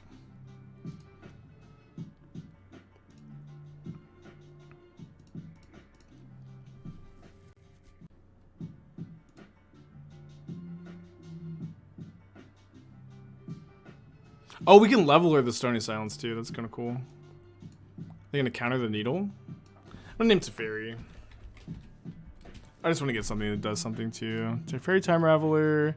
Gonna untap the Stomping Ground now so they can't top deck like March and get rid of my Saga at instant speed in response to the untap. I had a land treat me. I had a really good weekend. My tournaments didn't go very well.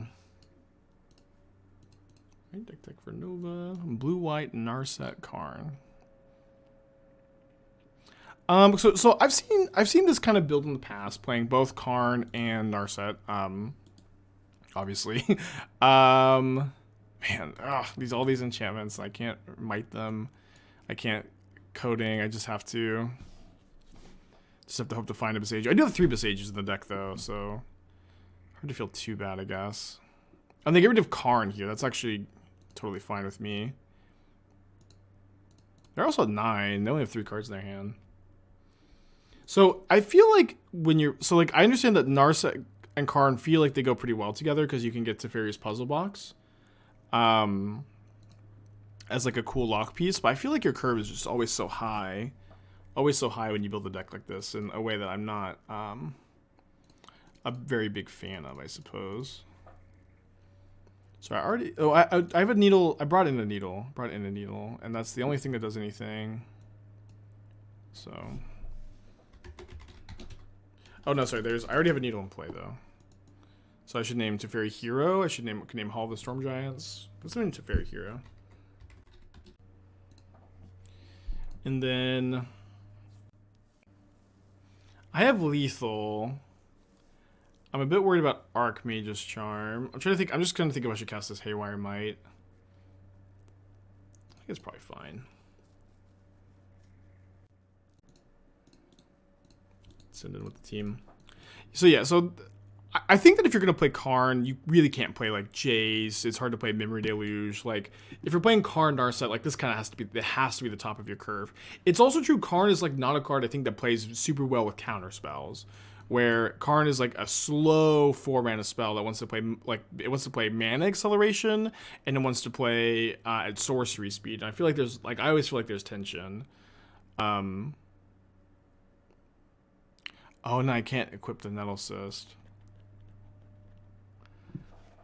Okay, so I can go Karn +1 on Nettlecyst next turn. And then that kills the Germ token. Yeah, let's go for that. Let's go for that. It's obviously pretty bad if the card gets countered, but it's kind of the same anyways. Where like these two are just going to trade, and then everything else gets through potentially. Name Typhoon. Yeah, maybe Typhoon is better. I mean, they almost definitely have Teferi here, though. And, like, they can hardcast Typhoon.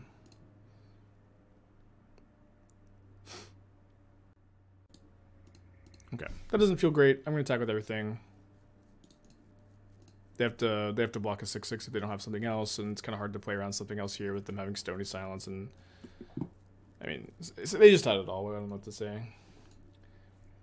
Yeah, so I think my suggestion to you here is if you want to do this, cut the Jaces, cut the Deluges, play 4 Karn, play 4 Narset. Then you have 1 extra slot that you can play either 3rd Teferi Time Raveler, be like more sorcery speed in general. I think that doesn't sound too bad. You can play the 3rd Chalice, you can play the 3rd Verdict. I'll probably let you choose which of those you want to do. I despise Celestial. I don't know. I'm not gonna put too much energy. I really think the Colonnade is just not worth playing. I've said this for a long time. I don't like it very much, but I know that a lot of people like to play it. I wouldn't play the Zuran Orb. I think that's like a little lost in the sauce. If you want an anti-burn card, like you can play Witchbane Orb, Teferi's, it's not Teferi's Puzzle Box, Wurmcoil Engine.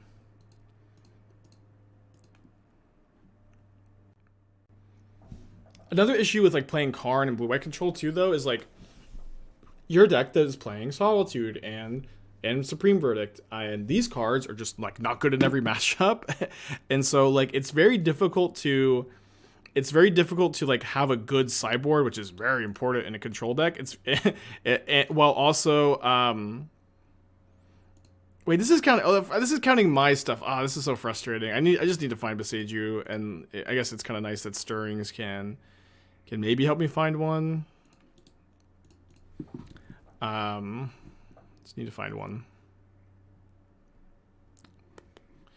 And I think with that being the plan, I'm okay like chump blocking with Arbor Elf because I want Wrenn and Six to return the Boseiju if I can as well. So it's like, so I think Dovin's Veto is a card that like you should probably have 4 of that and no dress down. Where Dovin's Veto is a card that like is going to be good against the decks that you want to side out your Prismatic Endings and Verdicts and Solitudes and stuff. But that is also a huge issue for you to overcome, and like why I don't typically like Karn very much in control. Tolborg, 2 years. Let's go. Glad you're still liking the stream. Glad you're still around. Appreciate you, buddy. Boseiju, Boseiju, Boseiju. All right. Snap Boseiju. Now what? Too bad I couldn't keep my Wrenn and Six around. I think I'm likely just going to go main phase Boseiju the Stony Silence. And then equip Nettlecyst onto the Arbor Elf. And then I unlock my Power Conduit as well, which is really nice. Oh, wait, hold on. If I do this... No, I go to 1 life if they haul the Storm Giants. And then they have to have a land. This would be a cool game to win.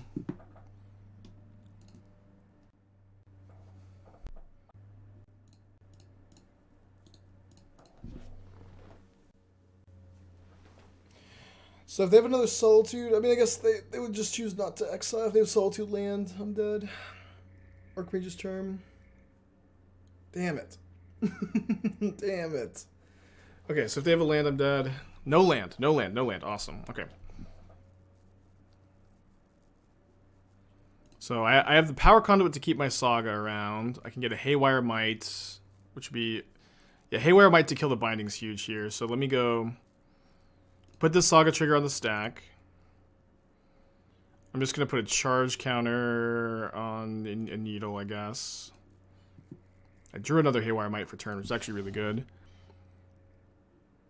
But I just want to make sure I get one into play, uncounterable. So we go Haywire Mite, kill the Binding, gain 2.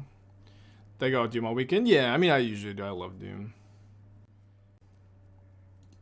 I'm going to plus the Karn on the Nettlecyst. So it comes back to my side, unequipped to the Arbor Elf. And I think I'm just on Make It Saga token. This has been a really cool game. Oh boy. Dude, wait, I explicitly said I love you to every single person on our group on Saturday night. How could you say this? Okay, dead to a land again? They didn't have a land last turn, though. They did not have a land last turn. I don't understand why Saga isn't sacrificed even though you removed a counter. It's weird. All I can say is it's weird. Also dead to a removal spell that's not Solitude at instant speed, which is not that many cards, just Binding, really. Or Charm. Okay, Order War. Okay, there's a lot of cards. Dang it. Dude, they have so much Saga hate. What's cool is like we have like a lot of answers to their enchantments and stuff, although like, you know, Just Down is gonna be able to get us. Let me bring in this stupid relic. Just every time I feel like there's a spot I want it. So weird. Because I feel like in a lot of ways we have like the late game card advantage in this deck. I didn't miss a deck tech, did I? There's been a lot today. For Nova, did I do Novas? I think I did Novas. Let me just double check. Yeah, the Narset one. Okay, cool. I got pretty drunk on Saturday night. Drink a lot of soju. Is Lover just like game Karn target? Yeah, I think this card's kind of just ridiculous. I'm currently in the Cityscape Leveler is a ridiculous Magic card camp. But still trying to form an opinion, I guess. Awesome, Beardsley. That's awesome. That's awesome. I would recommend, I know you said you just finished it. I would recommend splashing green instead of white if you can, and then play Haywire Mite over Prismatic Ending. Where it's just so good with Emery Unearthed Saga. I'm pretty excited for that. Am I still having fun playing Magic? Dude, I'm having like so much fun like being back playing Modern. I'm having a lot of fun back playing Modern. I've said this like a lot. For me, Pioneer has been very fun in small doses, and I think I overdosed on Pioneer, you know. Is Leveler good enough for Tron? I think almost definitely. It's even like that's a better place for it too. Okay, so drawing Wrenn and Six, I really want to draw a fetch land and just get a Wrenn and Six into play on turn 2 against the control deck that is probably not going to be able to counter it. What does it do? It's an 8-mana card with Unearth and Trample. It's an 8/8 Unearth Trample. When you cast it or when it attacks, you get to destroy a non-land permanent and give them a Power Stone.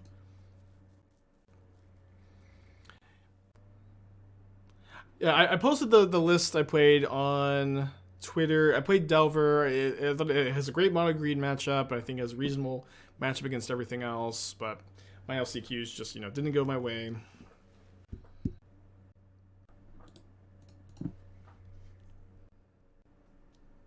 I knew it was Delver. Oh, I think I accidentally said it. It's like, I think I accidentally said it too at one point. I don't remember saying it, but I remember like reading chat and someone was like, "Wait, did he just say Delver?" Should I just like didn't respond? But I'm pretty sure I accidentally slipped it one time. I can't remember. But, you know, Delver's a deck I'd play. I'd played Delver on stream too, like back like a few times, like after the Winota ban and before the Winota ban, and like I've trophied with it like multiple times on stream, I believe. And let's get a Mite here. So I'm gonna want to target the land before I cast the Mite, so they can't kill it in response. And then like I was doing really, really well with it in my initial testing off stream. Really, really well. But this is also like, I talked to so many people, and so many people were like, I picked up this deck, I was 5-0ing with it. I was like, this is gonna be my Atlanta deck, and then I just am getting crushed nonstop. And I feel like that's like largely due to like the fact that like Pioneer in a lot of ways is a format that's heavily matchup dependent and like heavily I'm not gonna play third Elf into a Verdict. Heavily matchup dependent and like heavily, you know, heavily die roll dependent. What place, if any, do you think Liliana has a place in the modern metagame? When would you play it in a Reanimator style shell? I'd played it in a Reanimator style shell if I was playing Smallpox, which is something I do from time to time.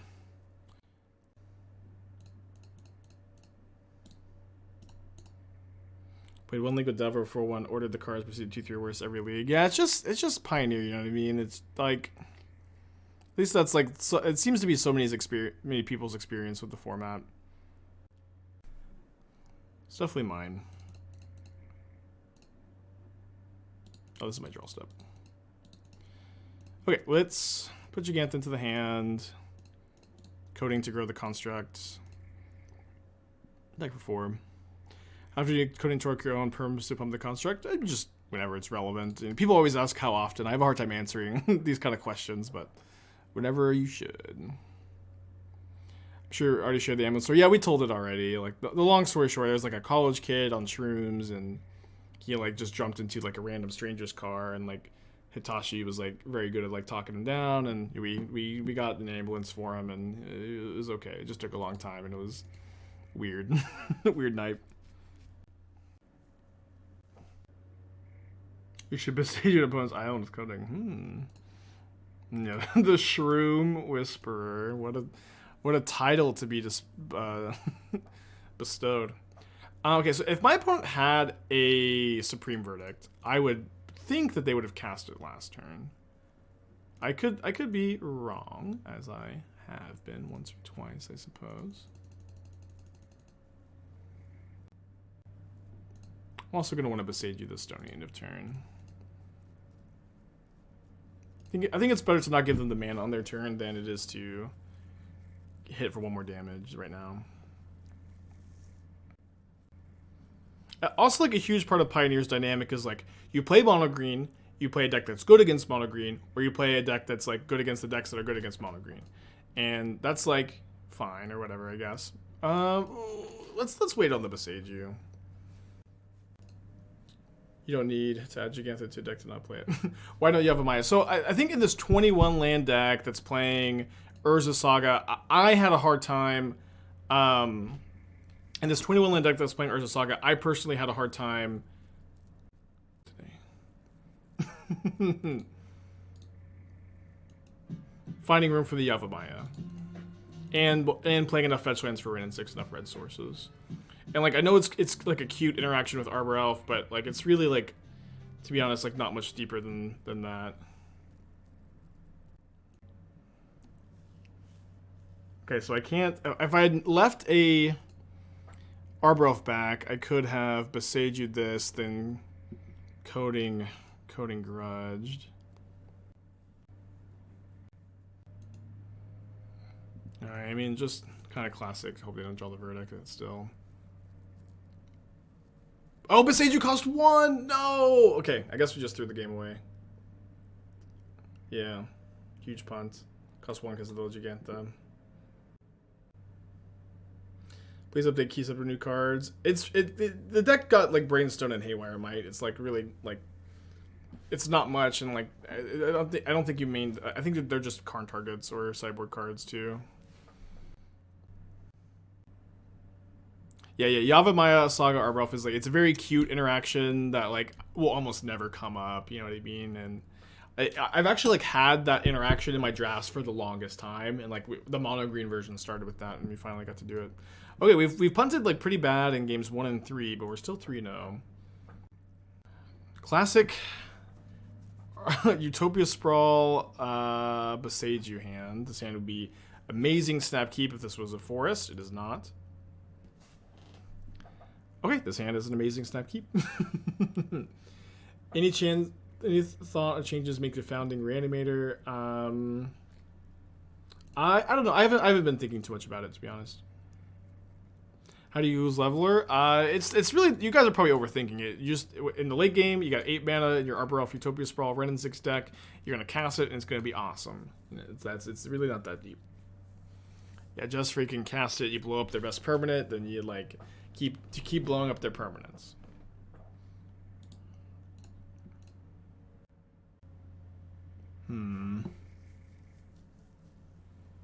Haywire Mite on top, because that's actually pretty nice.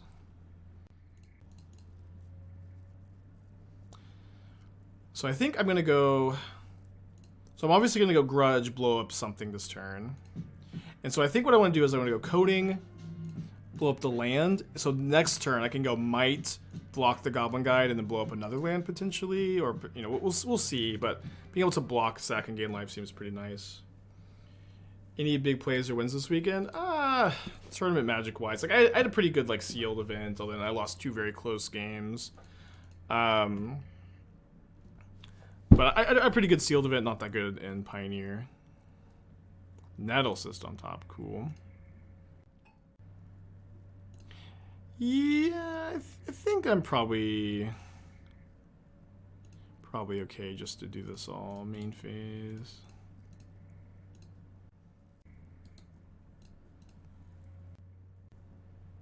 Am I done traveling till next year? We'll see. Like, you know, I've been doing a lot of traveling lately, and I'm tired. So yeah, I may be retiring into the sunset for the year. I may also try to find one more trip in me. Well, I'm thinking about it. I also, you know, I'm trying to like propose to Esther next year, so I kind of need to like save some money and do something for that.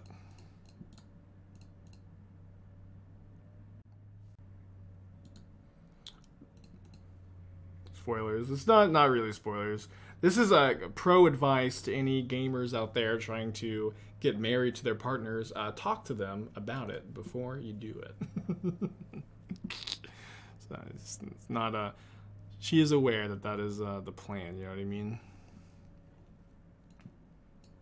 She's also still asleep.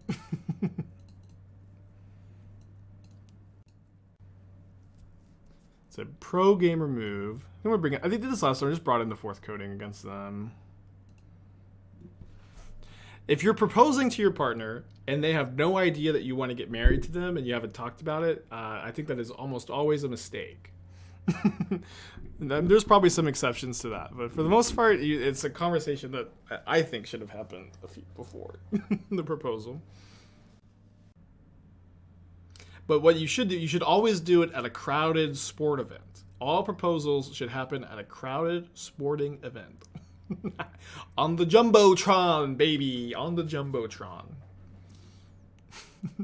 Unironically, though, I think Esther actually really would like a Jumbotron proposal. Okay, we'll keep this hand. I think it's got a lot of potential. Maybe it'll slow on the drum. Yeah. I will ask before just to double check, but Esther does, you know, enjoy the spotlight a bit. So if I didn't draw a land, I was going to go Sprawl on turn 1, and then so we could go Wrenn, pick up a land, play Arbor Elf on turn 2. Drawing the land, I think it's just pretty clear Elf here.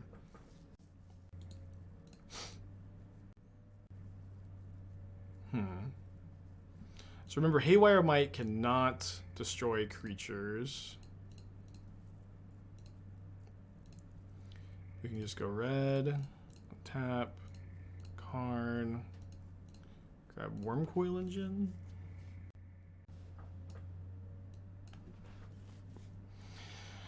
Could grab explosives, which is like a lot better if my opponent like kills my Arbor Elf, right? I think I'm just gonna get the coil. Trinisphere, I don't think this is a board that you want the Trinisphere for. I could be wrong. Preferred site for reviewing deck text. Whatever that site is, I like have to like click on the sideboard. I don't like that one as much. But Goldfish is fine, I guess. Everything's fine, really, as long as I could click on the link and see the deck in the text form. All right, engineered explosives it is. We're gonna take 4 down to 10. And do we want to play around Boros Charm? Yeah, we want to play around Boros Charm.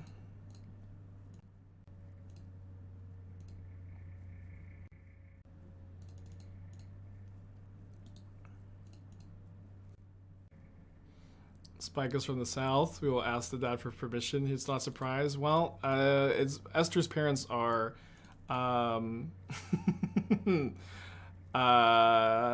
Eastern European and are like, baby, when are you getting married? Nonstop.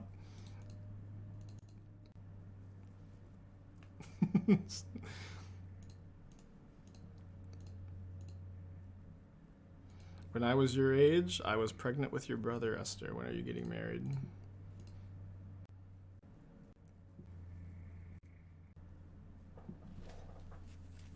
Should I sack this for 2 life now? Means I maybe can't play the Wurmcoil is the problem. I don't have the Witchbane Orb. Block. I mean, my opponent doesn't have a creature. They only have 2 cards in their hand. The problem is like Burn Spell, Crackle Land, Burn Spell is like pretty likely. Yeah, I think I'm just supposed to pass. It's close though.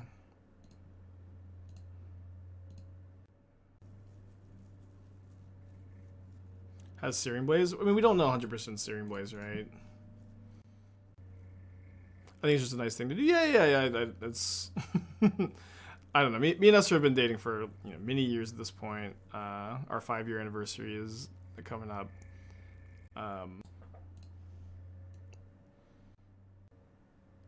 We'll see.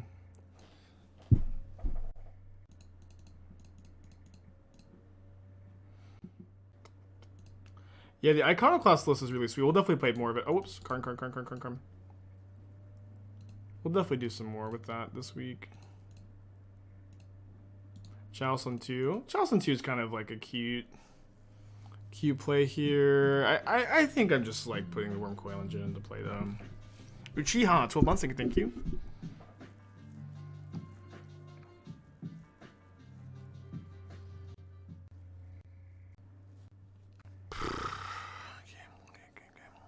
The Burn Spell. And they have this on Make Canyon, so likely dead. Dead indeed. Game 3. Don't think this matchup is too bad though, especially on the play. We're Saga, Shadowspear deck. Why not plus on Canyon? I didn't have a coating in play. I didn't have a Liquimetal Coating in play. Karn's +1 doesn't just kill it, right? If I had a coating in play, then and I'm just misremembering, then sure. I don't think that that's the case though. Chalice on 2 would have won. Yeah, but it's also like true that like there's a chance to be Chalice on 2. They don't top deck a burn spell, and the next turn they just draw any 1 or 3 mana burn spell and kill me after I've played the Wurmcoil. You know what I mean? It's like I don't know. Maybe it was the higher percentage, but that is true. Chalice on 2 is pretty good against their top deck Smasher Smithereens. Yeah, that's true. We could have also cracked the Mite and like put it on Skullcracks. Maybe that was the better line. Okay, I like this hand well enough. I think I'm just gonna play Stomping Ground tapped. That's pretty good. Any thought to a Treasure Vault Vault? Yeah, you could maybe play Treasure Vault. One thing is like this deck, like Karn is really the top of the curve in this deck, and so in like Pioneer or decks where like you have lots of like higher mana value spells, I'm like usually more about Karn on the board, but this deck, because again Karn is definitely the top of the curve, I'm a little bit less into it. It's the highest I've ever cast Chalice before. I've done it on 5 before. I don't think I've ever done more than 5.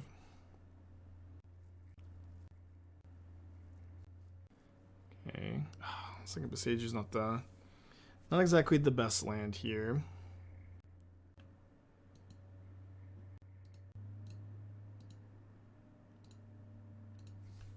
I'm trying to think if I should Legend roll the Boseiju and cast something. I don't think the second Boseiju is getting much better, honestly, and like I would love to find an Urza Saga. Alright, that's an Urza Saga. There's also a Shadowspear. I think the Saga's better though. Boseiju the Eidolon. I think with so much of this hand right now is about like blowing up my opponent's lands, like play Haywire Mite, blow up a land, do it again, gain 4 life. And so like if I'm gonna Boseiju the Eidolon, all of a sudden I just totally lose that plan. So I think I'm supposed to grudge it. When is the next Modern tournament? I don't know when my next Modern tournament is. It's maybe just like a RCQ, but I'm currently just like in Thanksgiving mode and retract from vacation mode. Okay, spins the Rift Bolts. Kind of worried about Skullcrack. Kind of hard to play around it though.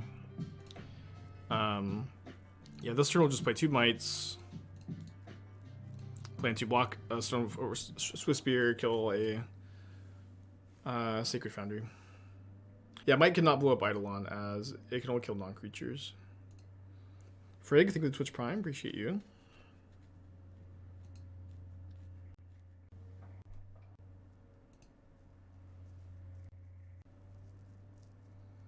Two cards in the opponent's hand. Research desk on top.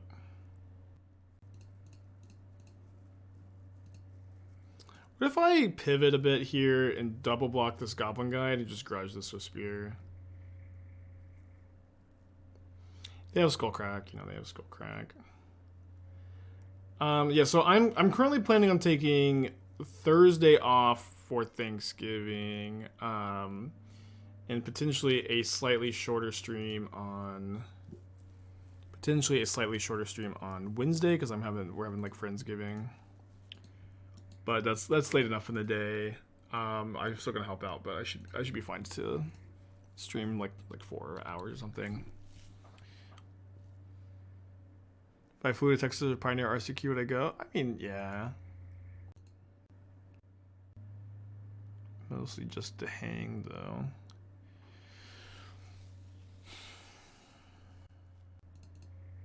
We just pass. You know, making a Saga token and blocking is pretty appealing. If my opponent just like attacks this Goblin Guide, though, if they just attack the Goblin Guide into the Saga token, we're maybe supposed to think they have Searing Blaze or Smash to Smithereens. They have 1 card in their hand right now, though. They also might not see that we can make a token to make something an artifact to block with a 3-power creature. But yeah, I mean, if their last card is Smash to Smithereens or Searing Blaze, good beats. You know what I mean? They didn't have one of those like literally a turn ago either. I think this line is also like pretty easy to miss.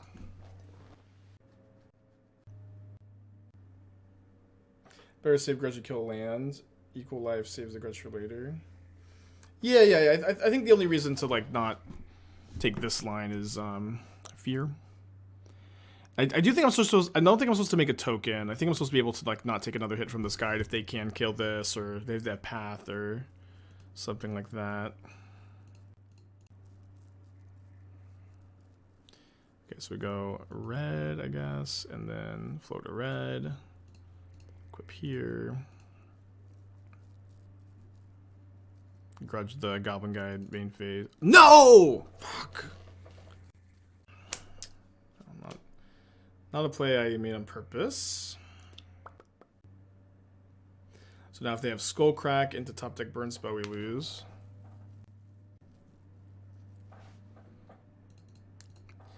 Cast the second coating.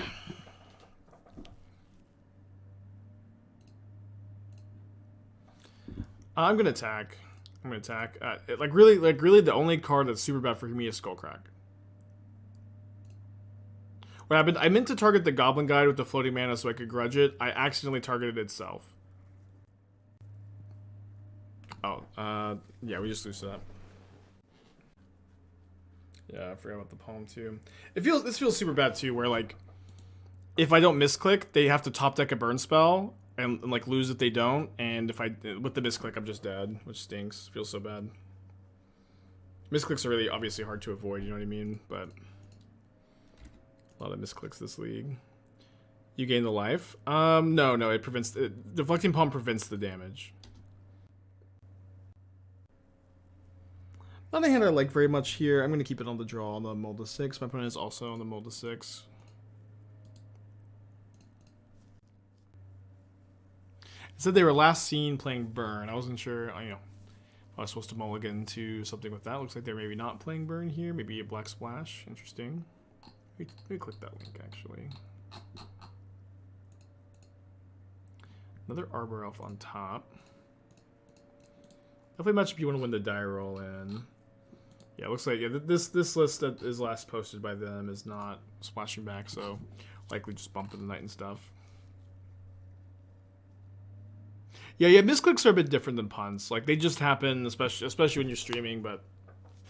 Like, I also have, like, very shaky hands, and sometimes I just accidentally double-click on a card, and there's not much you can do. Besides, like, always right-click first.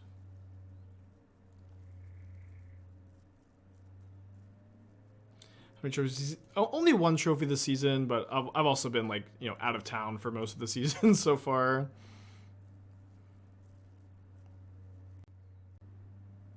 Okay, 2 cards in my opponent's hand.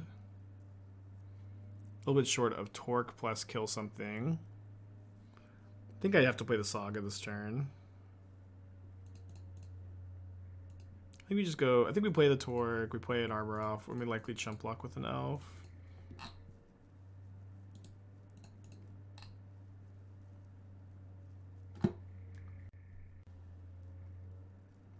We need a trophy race back during non-travel season. We'll see. There's just like a lot to do. A lot to do. And the trophy races are they're just like a really big commitment. I don't wanna ever do one just in like have to abandon it halfway through because I got busy. Although during the first trophy race I did go to Vegas. Or was it the second one? No, that was the second one.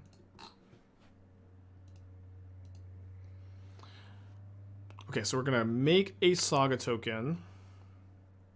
Turn the Arbor Elf into an artifact so the Saga token can eat a Goblin Guide. And take a hit. Taking a hit's pretty risky. But if I don't take a hit, if I block with the Arbor Elf, my Saga token dies to the Goblin Guide. So I feel like I kind of have to, and just, you know, be in on the Shadowspear. Haywire Mite changes that equation because now I can go play Mite as a blocker to gain 2. This deck, yeah, so take out this deck could use 1 Yavimaya Cradle, take out a Forest of Fetch. Actually, we had a Yavimaya last time and we cut it for a fetch. But it's just like, again, like I understand, wow, Yavimaya, Urza Saga, it's awesome, but like I think you just want to have better mana and play a lot of fetch lands in your play a lot of fetch lands and fetchable targets in your Wrenn and Six, in your deck that plays 4 Wrenn and Sixes. You know what I mean? I feel like that is just more relevant. So I'm going to block with both, then make a Saga token.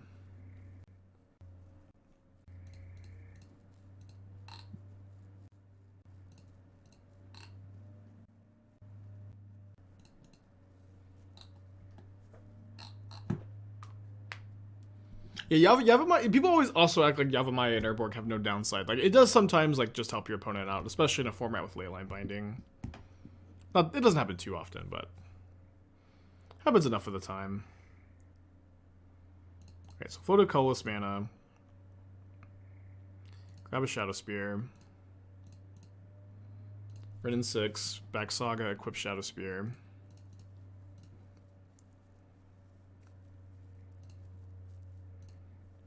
So we're going to go up to 10 if we attack.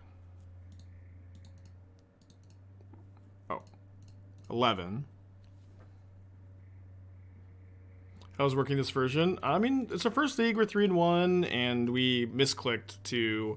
We made our opponent. We played against Burn last round. If we hadn't misclicked, we could have faded another draw step. But with the misclick, we were dead on board. And my opponent has Skullcrack, and we were dead. Man, Burn is good, huh?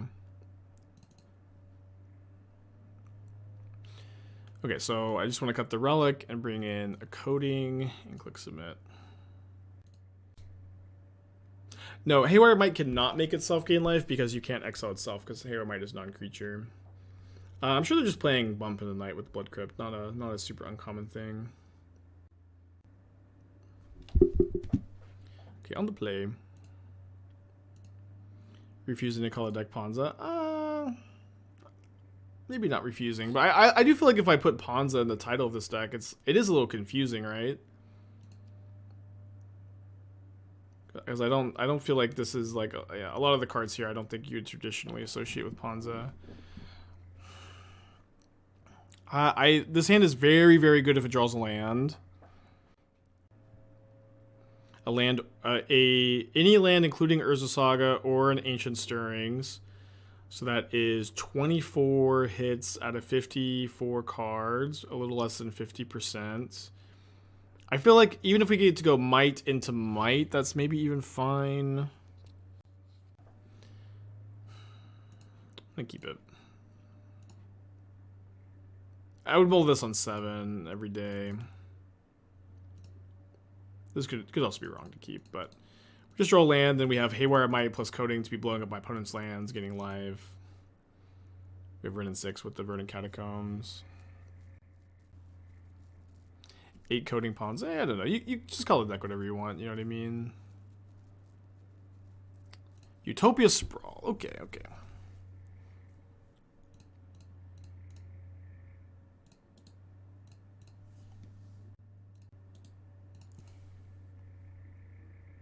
I don't think destroying lands enough for Ponza. I don't know. Honestly, this deck is probably like, you know, pretty categorically, honestly, a Ponza deck. I think with Ancient Grudge on top, I'm actually like, okay, just jumping. How's the... I think this version has felt better than the mono green version.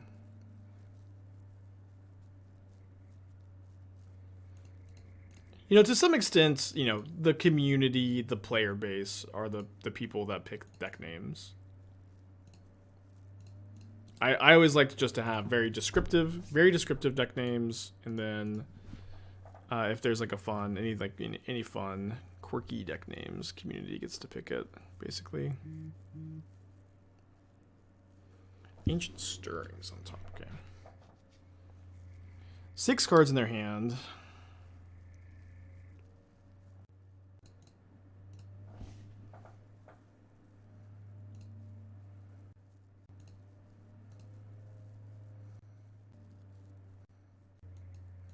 I think control is the right... Oh, control in the title is just clickbait. I don't know if... I thought that was clear. Come on, it's just clickbaiting. I don't know what to tell you.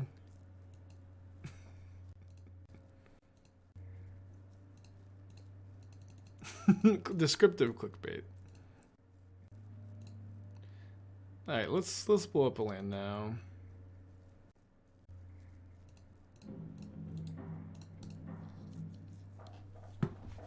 Okay, up to 12. Down to 9, then down to 7 on the attack, presumably. But then we get to go Nettlecyst down to 6, but Nettlecyst plus Grudge their land, and ooh, second Nettlecyst could potentially end this game pretty quick. Let's go ahead and just Grudge the land now.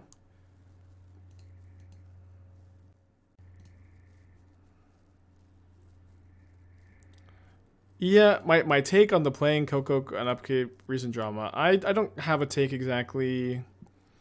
It's a bit interesting. I don't know. The thing about this kind of stuff is like people are usually really fast to just like pass judgment.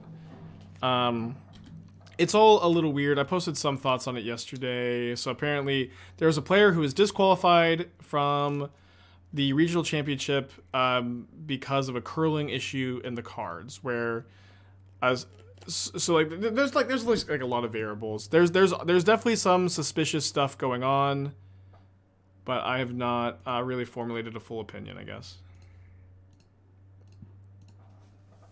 Wow, they have nothing. Cool. There's some suspicious stuff going on, but like to me at least, I don't feel like there's like enough info to really like form a complete take yet. Where like the player has like the foils are the 4 companies, and then like the new like mono white collected company that's not really a collected company, but like those are the foils. Okay, those are the foils, and there's also 1 foil land, 2 foil Adelines, 1 foil Brutal Cathar, and like a couple other like there's 8 random foils. A lot of people are saying that it is possible to tell the difference between like secret layer curls and regular foils, and that's true. But and then there was like a really weird. The big thing was there was a weird turn where the player cast a collected company in their upkeep for like really no reason, and was it and so like he said that he bricked on his collected company, and he like on the last time he just thought there was no way that you could like he just in his brain he thought there was unlikely to be 7 bricks in a row, so he wanted to cast it upkeep, which is like gambler's fallacy, but people can fall into a gambler's fallacy. And what's interesting was, to me, it looked like the top card was a second copy of Adeline, which is not a card you would want to Coco into there, but it is maybe a card you'd want to like put to the bottom with the collected company. So that would be a reason to upkeep Coco there. So that's a bit interesting. Another thing too that like is very easy to forget, like this is a player who was playing round 9 on camera at a very high stakes event, someone who's like traveled and very likely tired and has been in a crowded, hectic convention center with not enough food and not enough water for like 12 hours. And people like that are capable of making mistakes and making illogical choices too. And so it's just there. I feel like there is like enough reasonable doubt to like not pass a full opinion without getting more info. You know what I mean? And like I did, like this is like just a super common occurrence. Anytime anything sketchy happens, people are like 100% cheater. You know what I mean? I think I have to keep this too. Just like the double Mite Coating is just so good in this matchup. There's another hand that kind of needs to draw land or have Arbor Elf live, which is not that likely. Opponent's also on the multi-6. You know, the very first time I was ever on camera, I was very sleep deprived. I was exhausted. I was playing Is It Phoenix, and I cast Faithful Suiting. I only discarded 1 card. I meant to discard an Arc like Phoenix. I just in my brain, I already had discarded it. I've done this kind of stuff on stream too. My brain thinks I've already done it, and I just don't do it. And like, as soon as I don't do it, everyone shouts like cheater, cheater, cheater. And then as soon as I discard the Phoenix, they're like, oh, he's just dumb. Oh, he's just dumb. Which is like true, but it's like, you know, maybe you don't always have to attribute it to malice. Sometimes it's just incompetence, and sometimes it is malice, but. People like, you know, this is also like very true with like the recent chess stuff and the poker stuff. People, they want people online looking, they want you to be cheating. People following along at home, actively want it to be cheating because of like, you know, the juicy drama. Okay. So I think my plan is to take 2 and then Coating, block sack. So that's my take, I suppose. I hope so we'll see if like there's like a judge statement.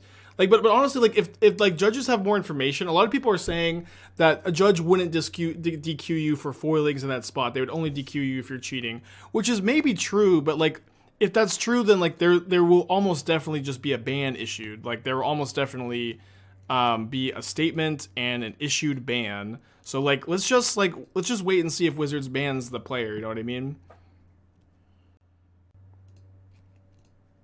Cassie Coco being super sus. Yes, it's definitely sus. It is absolutely sus. But just like the hit game Among Us, just because you're sus does not definitely mean you're the imposter. And this is a real person who is into the game, and I would just, you know, prefer to have a little bit more info before I, in front of 1,400 people, declare this person to be a cheater, pumpkin eater.